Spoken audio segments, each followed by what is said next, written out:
上晝9點，香港電台最新一節風暴消息。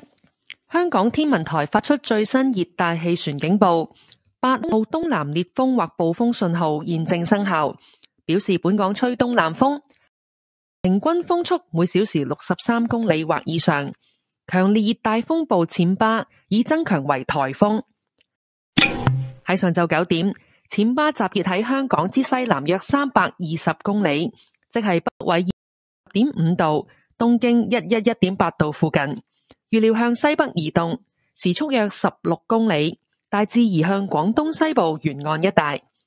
暹芭現正最接近香港，喺本港西南300公里左右掠過。按照現時路徑，暹芭會喺下午至黃昏喺湛江附近登陸。本港多處地區仍然吹烈風，離岸及高地間中吹暴風。暹芭嘅烈風區會喺下午初時仍然會持續影響珠江口一帶。8號烈風或暴風信號將於下午4時前維持。與暹芭相關嘅雨帶會為珠江口一帶間中帶嚟大驟雨及猛烈陣風。喺過去1小時，昂坪、長洲及塔門分別錄得嘅最高持續風速為每小時98、82及70公里，最高陣風分別為每小時136、98及82公里。有關最新天氣消息，請留意香港電台喺15分、30分、45分及踏正嘅風暴消息。9 a.m. Hong Kong Observatory's latest typhoon update. The number 8 southeast scalar storm signal is in force. This means that winds with mean speeds of 63 kilometers per hour or more are expected from the southeast quarter. Severe tropical storm Chaba has intensified into typhoon.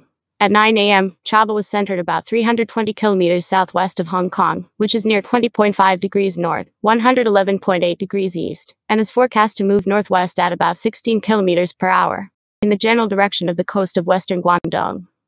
Chaba is currently closest to Hong Kong, skirting about 300 kilometers to the southwest of the territory. According to his current track, Chaba will make landfall near Zhanjiang this afternoon to this evening. Gale force winds are still affecting many places in the territory, while winds occasionally reach storm force offshore and on high ground. Gales associated with Chaba will continue to affect the vicinity of the Pearl River estuary in the early afternoon. The number 8 scalar storm signal will remain in force before 4 p.m. The rain bands associated with Chaba will continue to bring occasional heavy showers and violent gusts to the vicinity of the Pearl River estuary.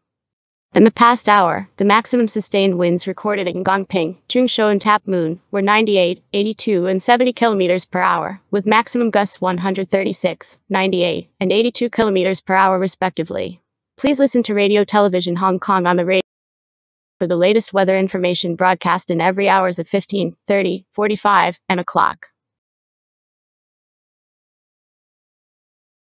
And that's all for the typhoon update.